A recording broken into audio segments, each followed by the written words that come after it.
This is the Seahawkers Podcast, episode 445. I'm Brandon Schultz of the Military Seahawkers, and I am joined by my good buddy and Montana Seahawker, Adam Emmert. Yeah, man. Here again, night after the game, and I don't know about you, Brandon, but still annoyed. That's how I feel. I may even be more annoyed just based on some of the commentary I heard listening to Coach Mike following the game. I don't know if you got that impression, but I'm starting to maybe read more into some of his commentary than I should, and I think that's the part that's grinding me a little bit. Well, hey, let's start there. I mean, we could talk more about the game in context with what Mike had to say, but you piqued my interest here. Okay, well, because I felt like after the game, when we did our post-game recap, a lot of our commentary was on the offensive philosophy and Ryan Grubb and not getting to the run enough. And I'm starting to wonder if it's not necessarily a Ryan Grubb issue. Like, I'm starting to become skeptical that it's a Ryan Grubb issue, and it's more of a collaboration between Coach McDonald and Coach Grubb, and that this is just how they want to play. Interesting. So, because I listen to Mike and they ask him about the run game, and he usually clams up a little bit and says something along the lines of, yep, got to do it more. And to me, it comes across as, yeah, still not doing it. This dude, like, he needs to start doing it. And that's the way that I take it. But again, this is just interpreting a softball interview that he's given. So it obviously hits your ear a little bit differently. Well, there were three things that he said in particular that really led me to that area of being skeptical. Because one, I try and remove myself from that idea of wanting to entirely place blame in one spot. And with it being the head coach, obviously, you have a lot to say over what the team does. And I think where it started for me was in that interview with Brock and Salk on Monday when they're doing their Seattle Sports recap of the game. He was asked about how much control he has over the tempo offensively. And he said, I have a lot of control. And he said it like that, matter-of-factly, as if, this is one of my main things. And so that got me thinking, okay, if he has control over tempo, then I feel like that would dictate itself, toward whether you're going to throw, whether you're going to go up tempo, whether you're going to slow it down and run. I suppose you can run up tempo by also running the football, but generally up tempo, you're going no huddle and you're passing the football. So there was that part of it. I heard him say, and I think this was in one of the post-game press conferences, he wanted to get Geno started early. And he said and so it made me think, okay, Grubb and Coach Mike, like they want to get Geno started early. And that's, again, that would lead you to believe that they want to pass the ball more because that's entirely through Geno. And then the thing that really kicked it and flipped it over to me, that this was a very emphatic point, is that he started talking about they didn't get into situations where they could run more. And so when you line all these things up, the idea of, they want to start fast. They want to get Geno started early. He has control over the tempo, and they want to get into situations where you can run more. That leads me all to think that they want to throw the ball early. They want to get up by a couple scores, and then they want to slow the tempo down and run the football. And that's when they make time for the runs. That is the most coherent explanation that I've heard regarding the way this has gone, because as of today, on Monday after the game, the Seahawks are tied with the Tennessee Titans for dead freaking last in the league in terms of rushing attempts. So that's just not good. Like, I think we can all agree, depending on the style of offense that you like, it's not winning football. I've also heard him say things like this is unsustainable.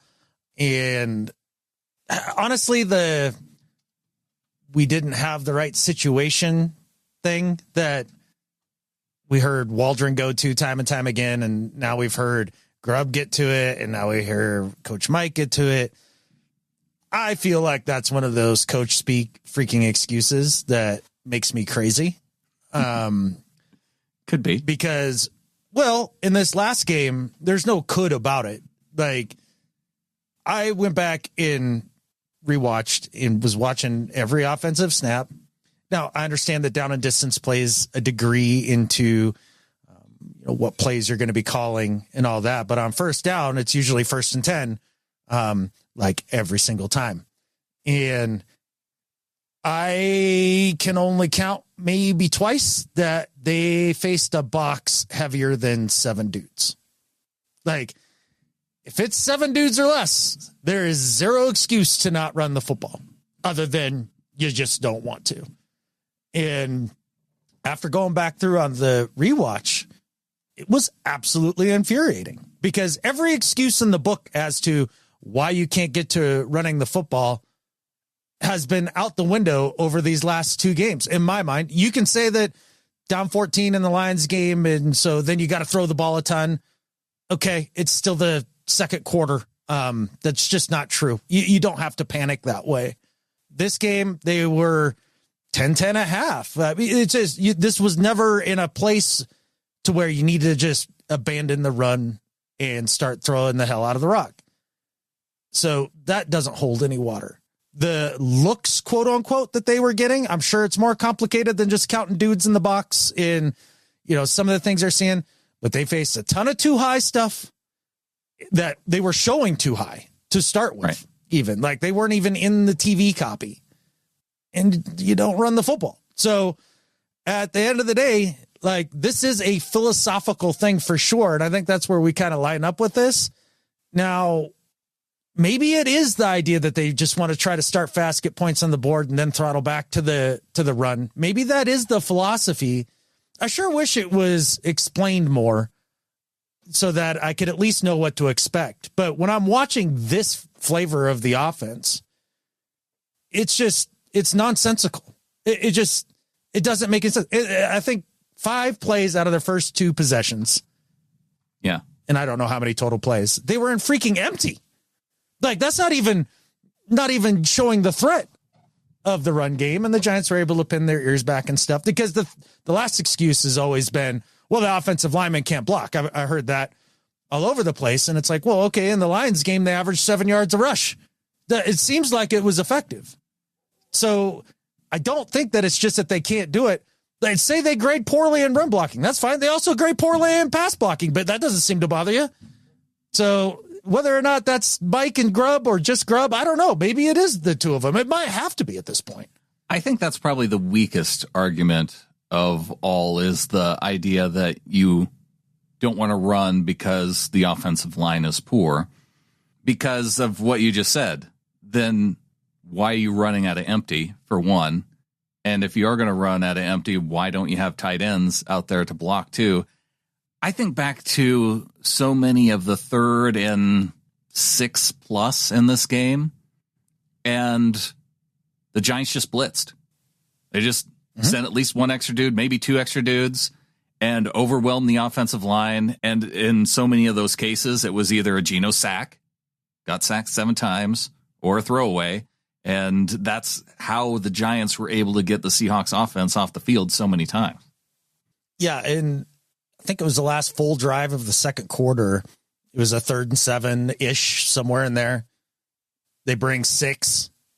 And this is, again, another Grubb problem, in my opinion. There was no hot.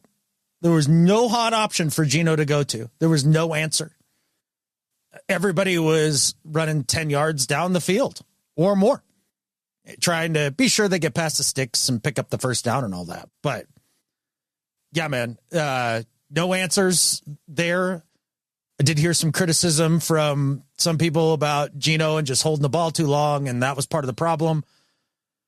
Boy, I didn't see it. I mean, he certainly did on about 2 plays, but otherwise he was getting the ball out quick. He's been getting the ball out quick all season, and in some of those instances, there was just nowhere to go either. So no, I don't put that on Geno. like you were saying, with there being at times no hot routes, I mean, what do you want them to do? Get rid of it quickly or take the sack and lose yardage? I'd rather take the sack than throw it into danger and get a turnover. 100%. And I do think that they're doing him no favors, philosophically speaking, on the offense. Well, you and I maybe aren't X's and O's dudes per se, as some folks are. There's other channels that are much better at that. I kind of make the equivalent here that X's and O's are a little like tactics, like in battle, and kind of philosophy, and what you're trying to do is more like the strategy. And I think we're actually really dialed into the strategy part of it. I think that's something that we do a good job of covering.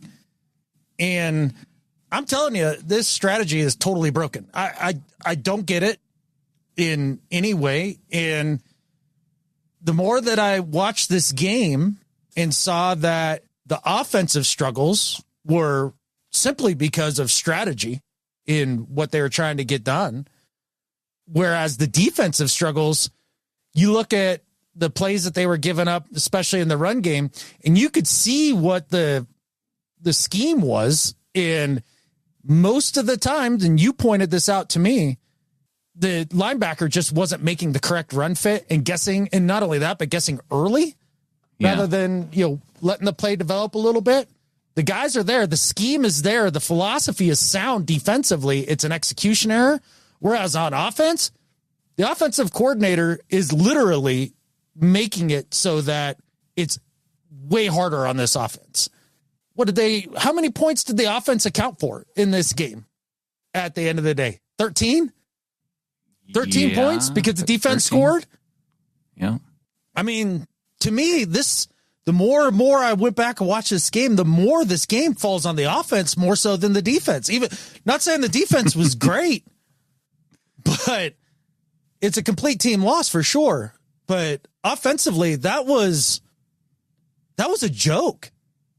There's a couple issues that I want to hit on with the offense still. I do want to give them a little bit of credit early just because, well, the defense, when you score like that on that 102-yard return, then you put your defense back out there immediately after a long score like that. One, your offense is still off the field, and it makes it more difficult on your defense. It's not as if you want to give that up because we're up 7-0 for the early part of the game, and you feel like, oh, okay, all you need to do now, drive down, get that offensive score after getting a stop, and then you're really in the driver's seat for this game. That didn't happen. But the other question that we had after the game on Sunday, and it was asked at least by one of the reporters on Sunday night or on Monday, and that is if Geno was checking out of run plays. Because it was a question that we had. And based on the answer, it sounded like there were times, but maybe, well, he didn't want to get into quite the amount. But the way he answered it made me think that it wasn't a large amount. Like it wasn't a Geno thing. My gut lines up with that, for whatever that's worth. That does seem to be the case. Yeah, it's tough when the offense accounts for a total of 13 points and the defense, they were on the hook for a grand total of 17 points because remember the offense turns it over on downs deep in their own end, already sets them up in field goal range. That 3 points, hard to put on the defense. They return the blocked kick for a touchdown. That's not the defense's fault. You take 12 points off the board there, basically. And yeah, the defense is accountable for 17 to 18 points. Honestly, as bad as the defense was all day in terms of time of possession and yards and all of that stuff, you should win that football game each and every time. Well, it comes down to the one drive that the Giants had coming out of the second half where they dropped 2 bombs to Slayton on Trey Brown. That felt like the moment where it just completely turned within the game because that's everything that happened in the first half, whether it was breakdowns on defense, whether it was the offense not moving. I felt pretty good after they were able to put the field goal up on the board, going into halftime, tied it up 10-10, and you're thinking, okay, hey, for everything that happened in the first quarter, this is a new game. Let's see how they come out and essentially start over and operate from there. And I think the defense came out and got a stop for that first Giants drive because the Giants had the ball coming out of the half. And so it was that second possession then that they unleashed the bombs on Trey Brown. Not a great Trey Brown game. And, I feel kind of bad afterward for suggesting that, even bringing up the idea of benching Trey Brown, because how many bad games has Trey Brown had in, I don't know, his 4 years in Seattle? Like, we've never had a game that bad by Trey Brown.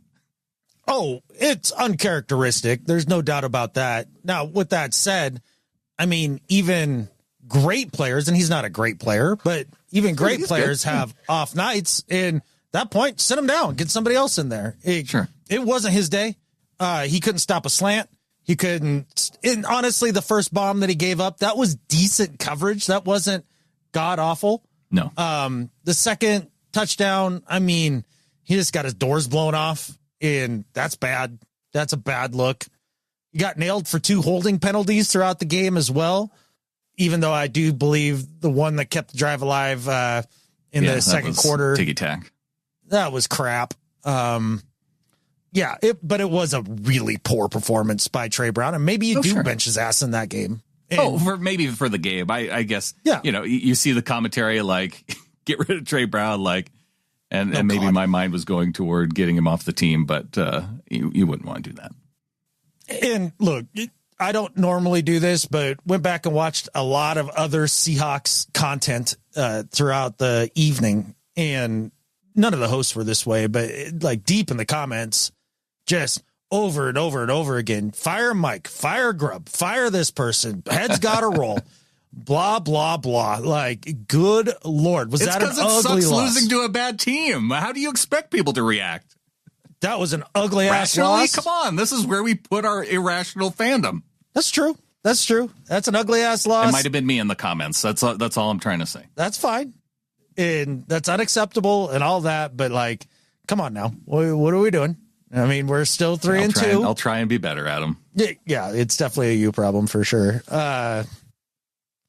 Just interesting to see some of the reactions throughout the fan base. And like you say, there's really not a right or wrong, I guess, except for, I mean, come on. Let's not get too ahead of ourselves here. As much as, we talk and we criticize and that sort of thing, I still do think that we got the right mix of people, like players and talent and coaches. It just has to come together. And I think that that's just going to take time. I know that's not necessarily what we want, because after going 3-0, we're like, hey, let's go. Let's keep this going to 20-0. It's going to be a little bit tougher ride, but I like the group still as far as, the ingredients go. Well, let's start defensively. I know Mike's in charge of the whole team. He's a head coach, but the defense is obviously his baby. And the frustrating part the last 2 weeks has been watching the run games get going. And in this game, it did look like, the whole duo run play where the, guards like kind of double team the dudes in front of them, which is the best way that I could explain it, and then get up to the second level. They were killing us with that. But then they were also getting us with gap scheme, and they were getting us with, but it was all between the tackles for the most part. It really was between the A and the C gap. There wasn't much around the end which was surprising, because it felt like there was more there in real time. I think because late, I think there were a few runs late where they got us on the outside. There you go. Yeah, totally. And with that said, I can sit down and watch that defensive line performance, and they weren't getting pushed off the ball 3 yards. It's not like they weren't holding their ground. Defensive linemen were soaking up their blocks and doing what in generally gap sound where they're supposed to be. And then you see Jerome Baker guessing a lot in really not being disciplined with his eyes. Yeah. And then not only that, but really guessing early. Like, there was times where, the back, you just wait for the back to declare which hole he's going to pop into and then go get the dude, instead of guessing early and then giving up a 12-yarder, guess a little later and give up 4 yards. And when I see all of that, and I see that the scheme is sound, I see that the position group we were the most worried about on defense, linebacker, is the problem for the most part. That's not surprising. So, maybe it'll be personnel the next year that we get to make things better. But I have a lot of faith that Mike can get that cleaned up because it all looks sound. And I understand what the philosophy is when I'm watching it. It makes sense. Offensively speaking, I like Grubb's temperament for sure. The way that he speaks in front of the mic and the way he seems to handle adversity and that sort of thing. But the philosophy, can't stand it. I don't, unless he's willing to make a big change in the way that he's going to try to attack defenses, this will be a giant failure. I think it'll be fun to watch, though. Offensively, I enjoy watching the passing game. So I want to go back though to the defense, because you brought up Jerome Baker, and I saw some of those similar issues about him guessing early, or a lot of times he was guessing and taking the hole that would have been Dotson's hole to take. And then I got to thinking, well, how much did Jerome Baker play in the preseason? Not at all. True. How many games have we seen him in the regular season? A couple. Him True. and Dotson have not had a whole lot of time to play together. And so I think this is kind of the preseason then for these two guys to do the communication thing, to understand what guy is going to go where. At least I'm hopeful that that's the case, and that this isn't Jerome Baker like how he is. Because when he came from Miami, I was thinking, oh, well, this is kind of a wash between a 14-year Bobby Wagner and current Jerome Baker. Right. Yeah. I mean, at least you have some athleticism and stuff there. Like, yeah, you should be okay.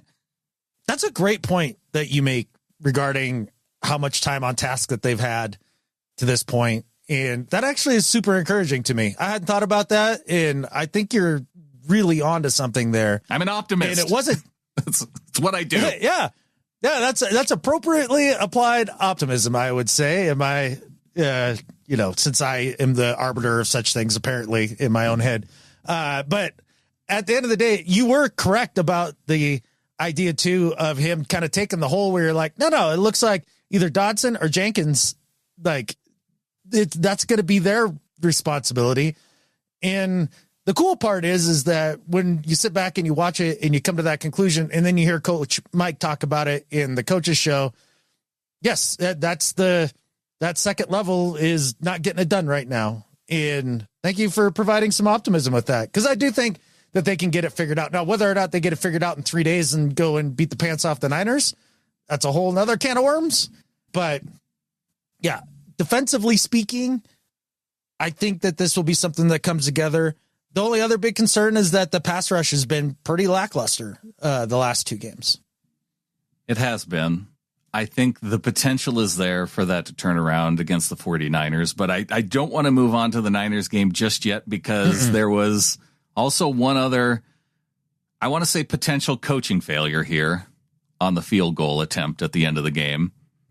Look, I'm not going to pretend that I noticed at the time that they were bringing out Isaiah Simmons and lining him up in the A gap. Yeah, but absolutely I feel like, if I were getting paid as a special teams coach, I would maybe notice such thing and call that to attention. Because one of the things I saw when I went back and watched is that our Seahawks still had a timeout left when they lined up for that field goal.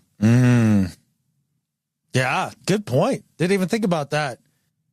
Yeah, you would think that that's something. And not only that, but it sounds like Mike and everybody did notice that he was out on the field.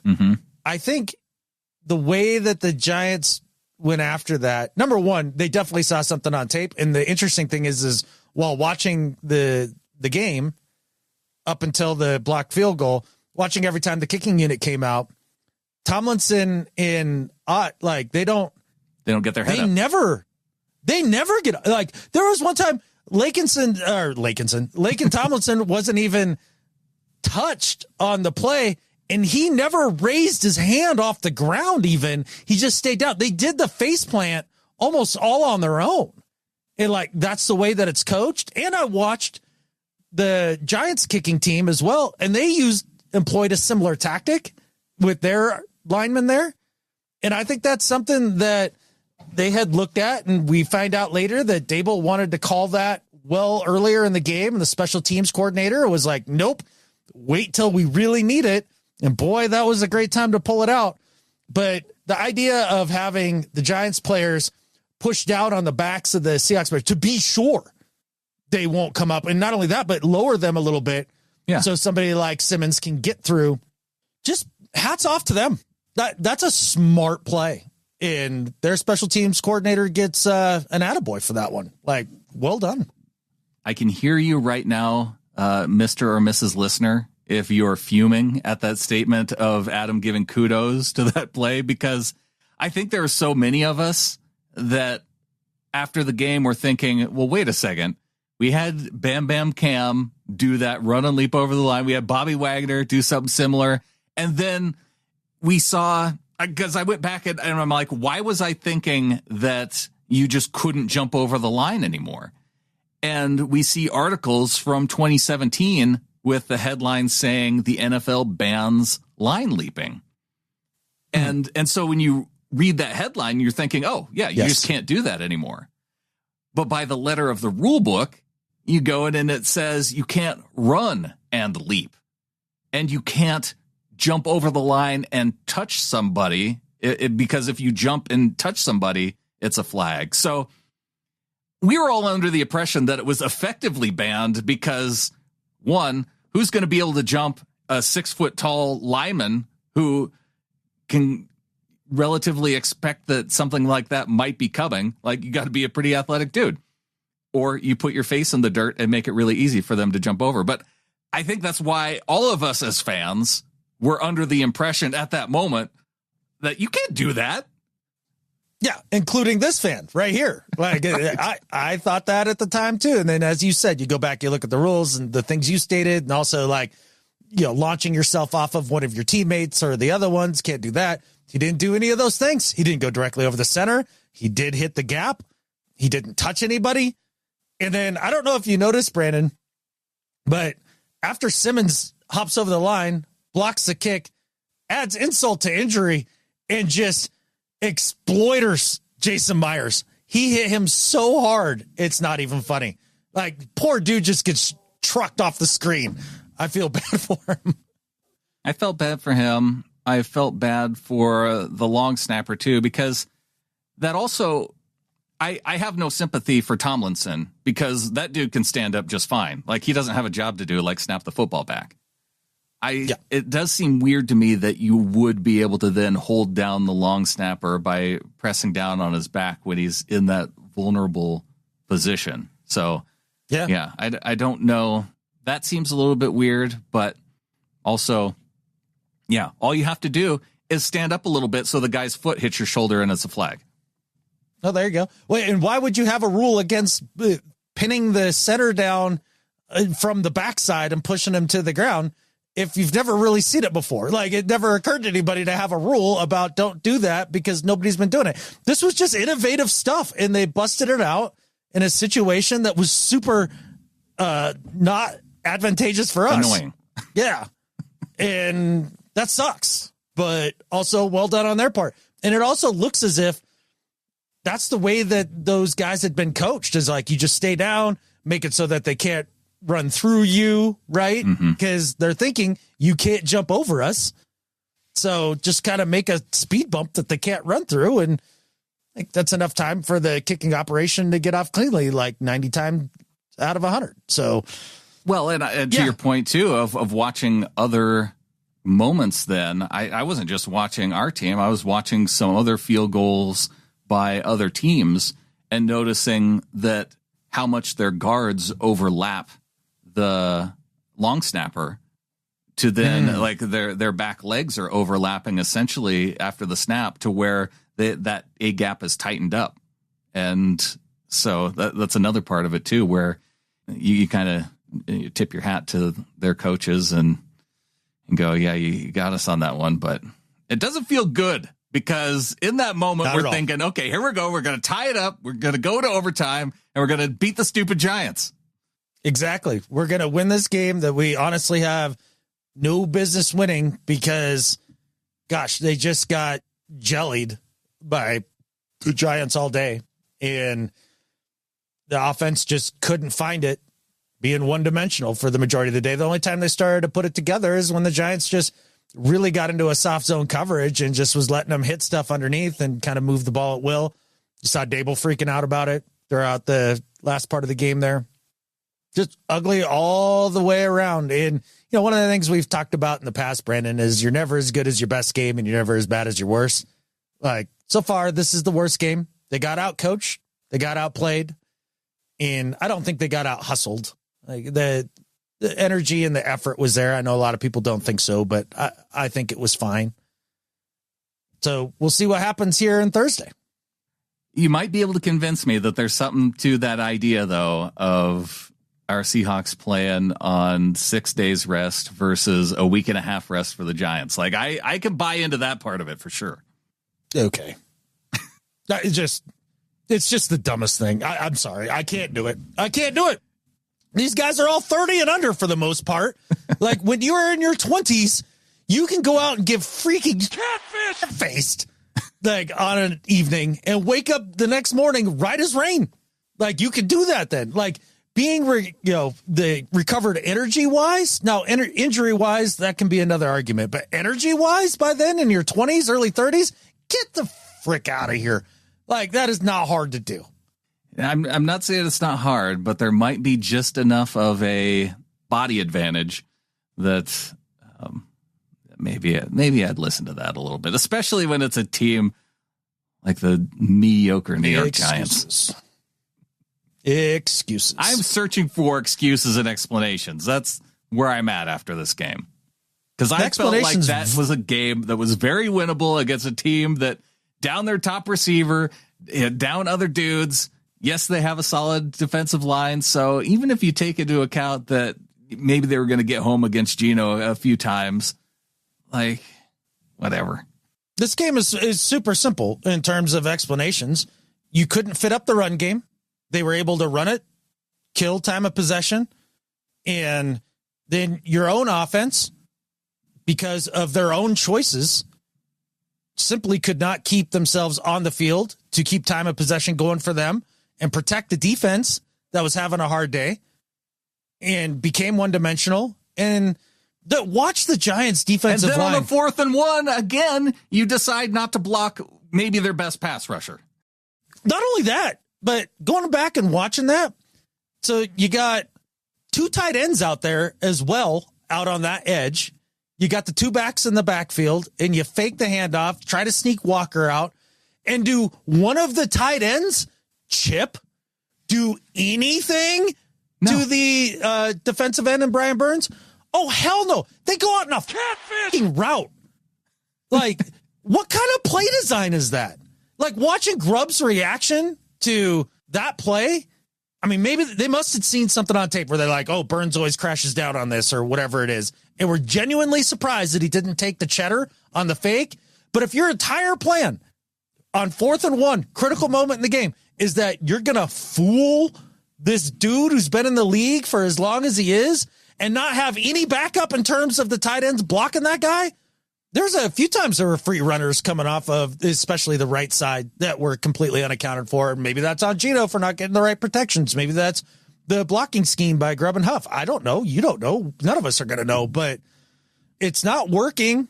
It's unacceptable to be in 3-4 wide so often that you have no help on the edges and widen the edges for an offensive line that's already struggling and is now forced to play one-handed and one-dimensional. Watching the Giants D-line get off the ball the entire game, they didn't give 2 shits about trying to stop the run. Didn't care.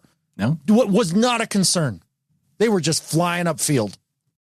No, we should have run the draw more. I know.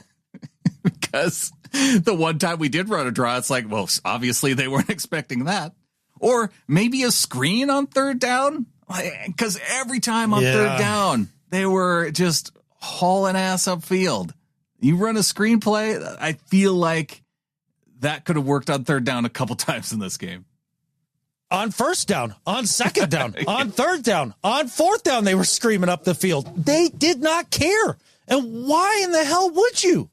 Like, if you watch the tape of the Seattle Seahawks this season, you're like, I don't care if they're going to run the ball. They'll do it like 5 times. And even if they're good at it for those 5 times, it won't matter. Like, we'll cause enough havoc in the passing game.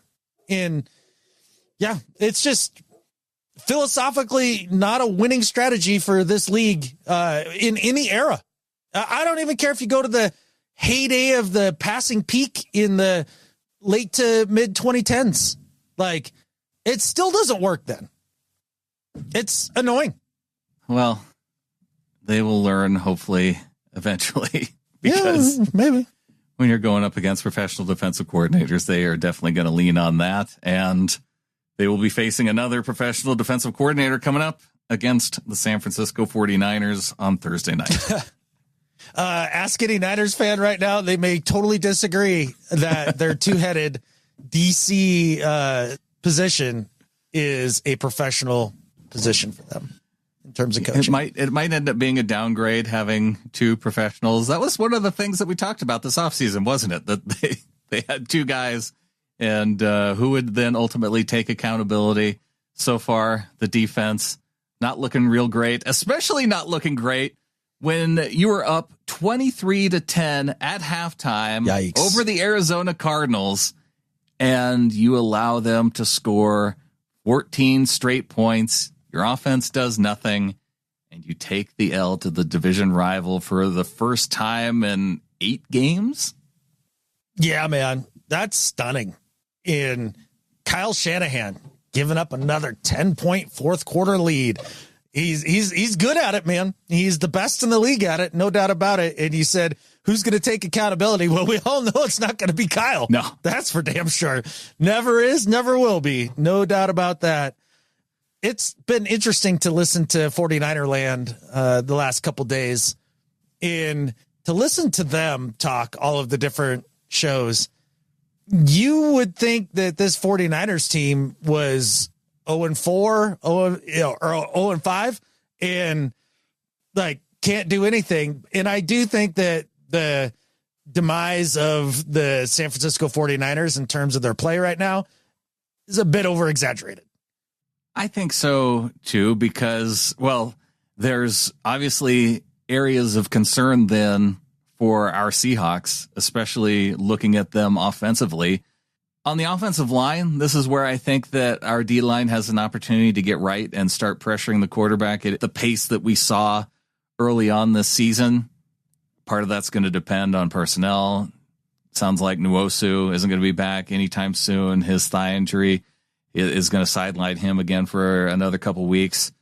Boy, Mafe, whether he comes back or not, that's a question. Then we have Hall, who's also questionable in terms of his ability to come back in time for Thursday. So the edges could be an issue, which is on one side where you have the ability to attack this 49ers offensive line. But despite the pressured numbers that they gave up to the Cardinals, I felt like either Brock was, and even going back to a couple games, it feels like Brock has been very quick to try and get out of the pocket so far this season. Now, once he's gotten out of the pocket, he's done a great job of evading dudes, throwing downfield and finding the open guy. Like, that part of his game has actually looked pretty good, but he does seem to be bailing out of the pocket a lot earlier than he needs to. The offensive line, especially the right side, has been an issue. That there's no doubt about that. Now, secondly, it seems as if the rhythm passing game of the 49ers is dead, because much like the Seahawks, they've abandoned their run game to a certain degree in comparison to years past. They're still good in terms of yards and that sort of thing. But in terms of how often they're doing it without CMC, they've definitely been leaning on the passing game more, and specifically the drop back passing game rather than play action and doing the things that we know a Kyle Shanahan offense to be. And one of the big critiques you'll hear from Ninerville is that Brock Purdy's not playing on time. Brock Purdy is playing hero ball all the time right now. And it looks a lot more Russell Wilson than it does Drew Brees these days. let Brock cook. That's what we need. And because the more it can be in his hand instead of Jordan Mason, who I legitimately worry about then if they decide to use Jordan Mason at a heavy level, he's pretty good. And as rough as it has been for pass blocking for the San Francisco offensive line, I feel like they could still open up holes. And with Jordan Mason back there, obviously you have to worry about Debo getting handoffs here and there, which they even did to a little bit of an extent against the Arizona Cardinals.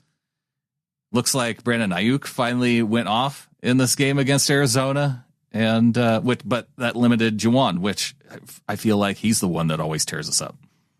Oh, for sure. Crybaby Ayuk finally got his contract and has decided to maybe start playing. He'd been playing pretty poorly through the first part of the year here. As far as Debo goes up to this point in the season, has looked like a shell of himself, and looks like the wear and tear has been catching up to him. Kittle's on that line of where you're looking at it and going, ooh, like that day could be coming where all of a sudden he's just no bueno anymore. Mm-hmm. And with all that said, I'm terrified of Jordan Mason. Like the way that he runs in, as well as the Niners are still a top 10 rushing team right now, even with all of the turmoil, no CMC in all of that stuff. So it's not like they've totally abandoned it. The one bugaboo for Mason is that he's been a bit of a fumbler. So hopefully you can get a turnover out of him. Brock had the 2 picks in the last game. They've had some weird stuff go against him. You watch that Cards game and they totally outplayed the Cards the entire game and then lost. Whereas with us against the Giants, we got totally outplayed in that game and then lost. And now both real bad losses, but one feels worse. Yeah. Well, it depends on what you feel like is a worse way to lose. Like, would you feel like you deserve to win?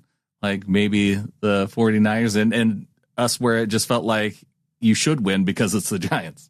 Yeah, I guess you should win because it's the Cardinals too. So I don't know. But it's the Cardinals and you outplayed them. And it was, Kyler running for a touchdown. Shoot. Their offense, how many points was their offense even accountable for? Because didn't their defense and special teams score in this game? Did they put up any touchdowns offensively? Just maybe did Ayuk have 1 touchdown?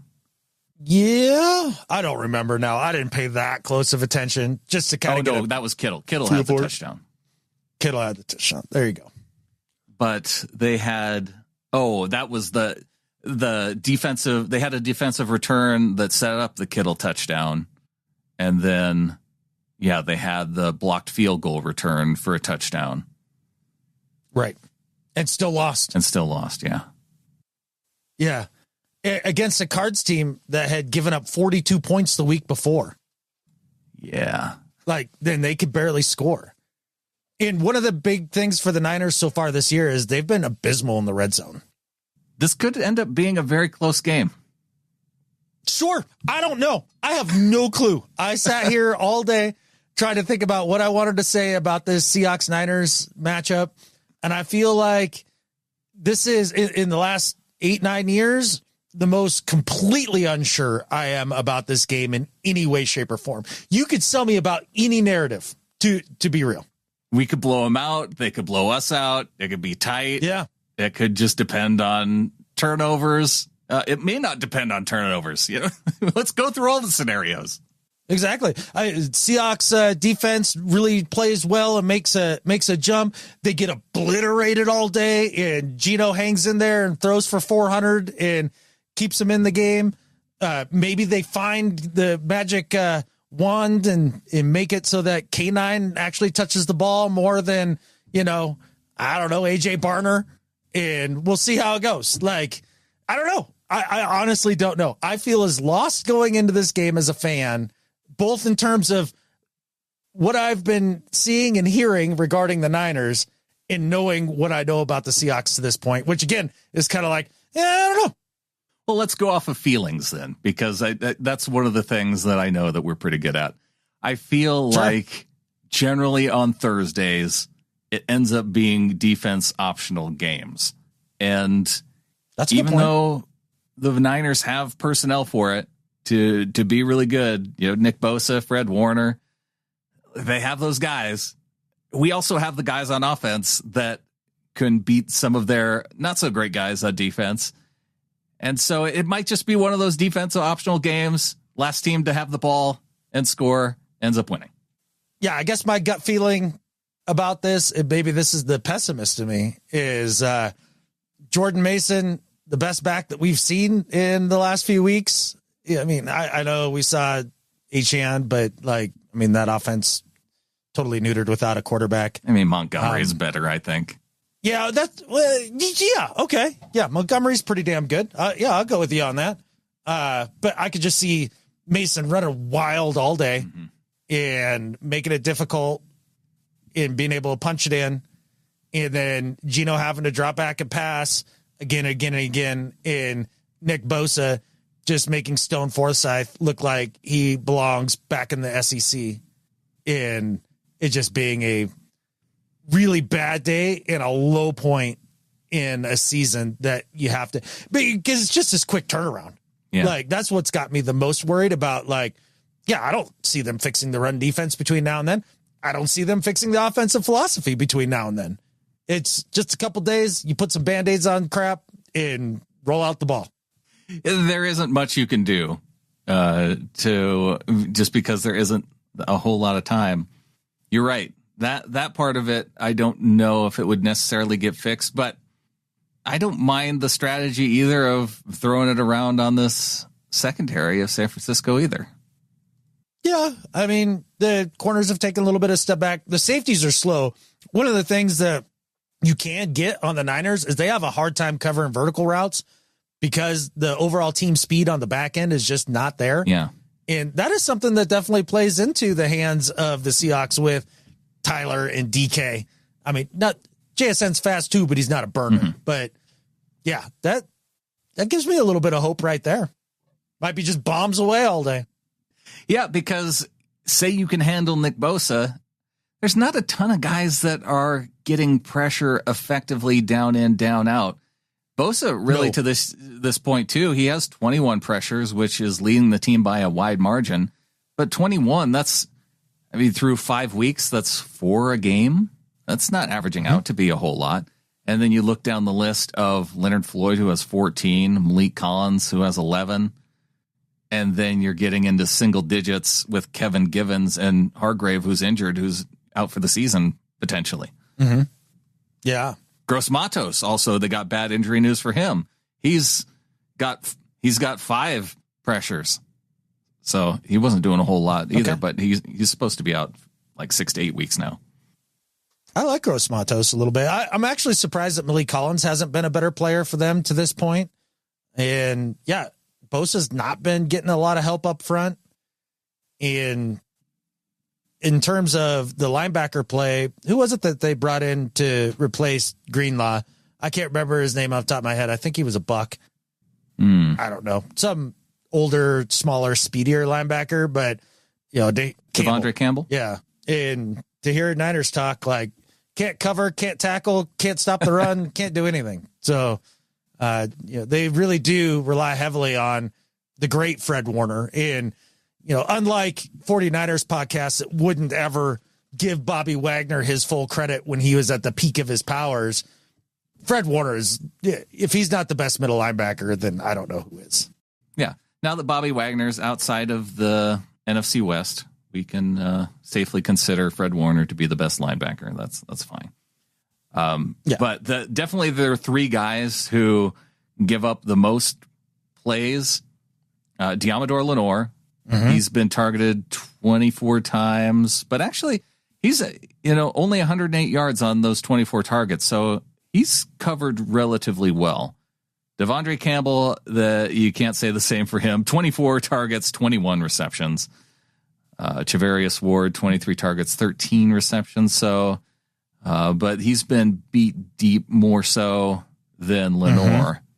And then you look down the list. Let's see. Yadam hasn't been great. Yeah, he's been bad. Good at tackling though. He does not miss a tackle. He has 0 missed tackles this year. Well, you better be when you're giving up a lot of receptions. Yeah, 11 receptions. So Yeah, those are your top 4 guys in terms of receptions, and then Jair Brown, Fred Warner, but Fred probably gets stuck with just a lot of that short stuff too. And so here's the last factor in this when we're starting to try to figure out this matchup. One of the things that, as Seahawks fans, if you're not watching a lot of Niners stuff, I did it for you, so you don't have to. One of the things that's very apparent is that locker room is in complete disarray. It sounds like Bosa came out after this last game and threw the D coordinators under the bus. He threw Kyle under the bus. He threw Brock under the bus. Like, not having it. Said it in a tactful way, but if you're listening through what he said, like, yep, he was letting you know. Kyle's making excuses left and right for the things that aren't going wrong, taking zero accountability. Ayuk seems to be a cancer since coming back, won't wear the right shorts even out on the practice field, causing all sorts of drama.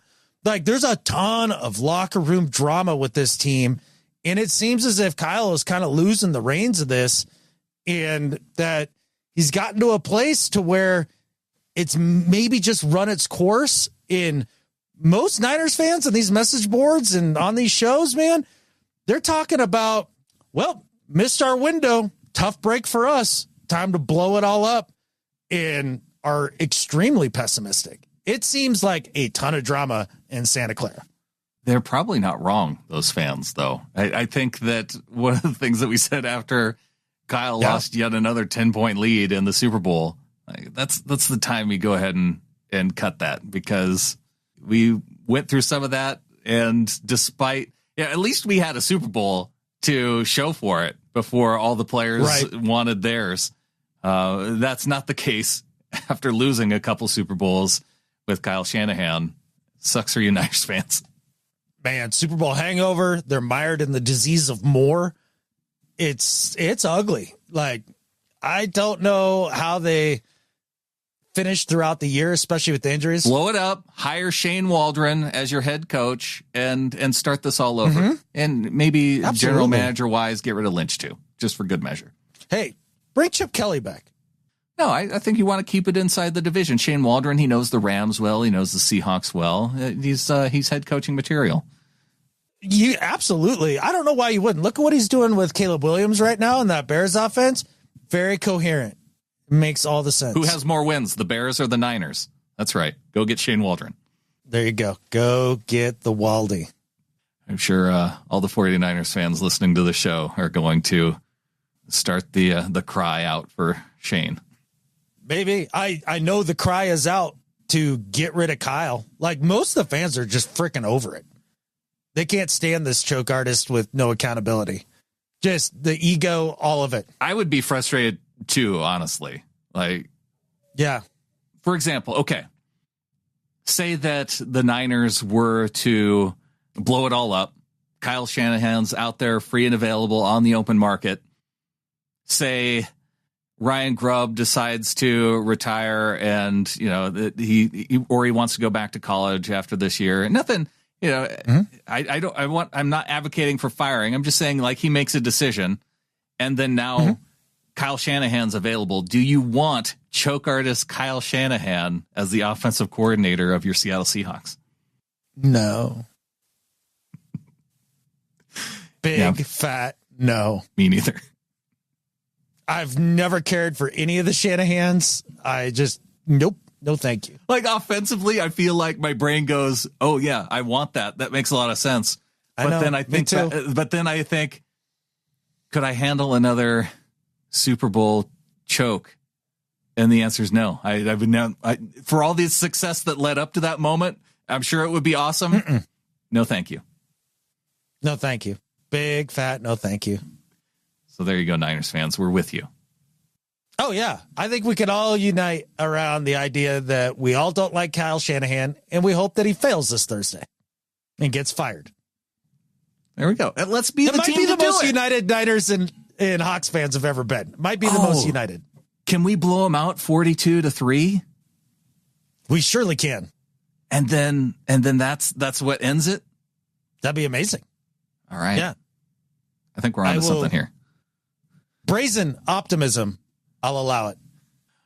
All right. Well, it is going to be a little bit of a short week for our Seahawks. It is going to be a little bit of a short show for your hosts, Adam and I, today. Adam, what do you say we welcome some members of our flock? Yeah, man, let's do it. Short week, short show, but never want to short you guys. So let's hear it. No, we always want to give a shout out to our members of the flock who went to getintheflock.com. Of course, a shout out to our executive producers, DCH, Brian Shaw, Ryan Peterson, JC Schilling, and the 313th, and Brian Lowry.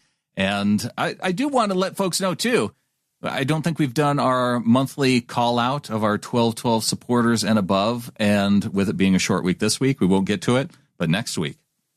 So if you want to get in to that 1212 club, get a shout out at the end of the show.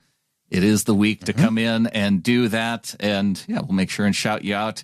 And we've got a couple new members. We've got Kyle Johnson, who came in via PayPal with $36. He went to seahawkerspodcast.com/support. Welcome to the flock to Kyle. Appreciate that, Kyle. So when I was talking all that Kyle nonsense earlier in the show and trashing Kyle, not you, Kyle, different Kyle. Just want to make sure that's clear. I love Kyle Johnson.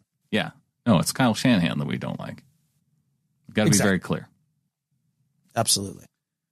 We've got Curtis Racher in at $60 via getintheflock.com. That's $5 a month for the entire year. I could do that math. Welcome to the flock to Curtis. Hey, appreciate that a ton, Curtis. And yeah, welcome to the Discord, Pick'em League, all that stuff. That's going to be awesome.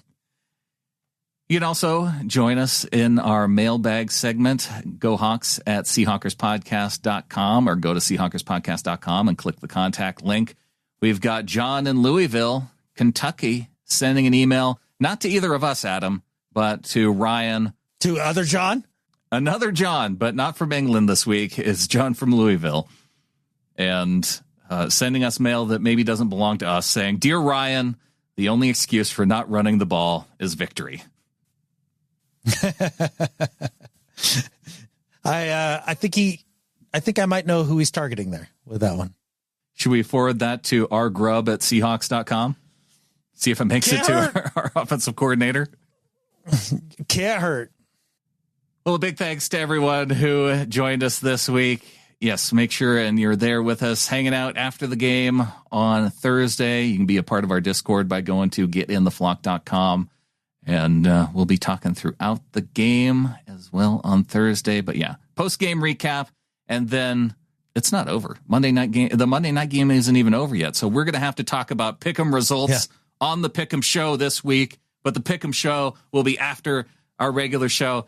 We'll get to it sometime. Yeah, don't try to make sense of it other than just no 3 in 3 out this week, only because, the truncated week. And so you get truncated flagship, and then you guys are doing what if here in the next day. And then we are going to get a Prop Stars show out there for you guys. So if you want to know exactly how to lose as much money as possible, tune into that, because that's the strategy I'm taking this year, unintentionally, but it's still happening. And yeah, and then live reaction on Thursday. And we don't need to do all our picks after that, do we? After live reaction? Are we going to put it in there? I don't know. Maybe we'll do it Friday. Maybe we'll do it Saturday. Maybe we'll just do it as the games are happening live on Sunday. And then that way we can make sure we have our own perfect week after, obviously we're picking the Seahawks to win.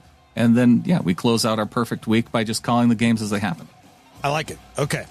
That works for me. And we got extra days next week. I did beat you this week, though. Oh, good. Congratulations. I'm happy for you, man. Are you, though? No, not at all. That was a giant lie. Catfish! Bullshit. Catfish! And I think with that, there's only one thing left to say. Go Hawks. Go Hawks.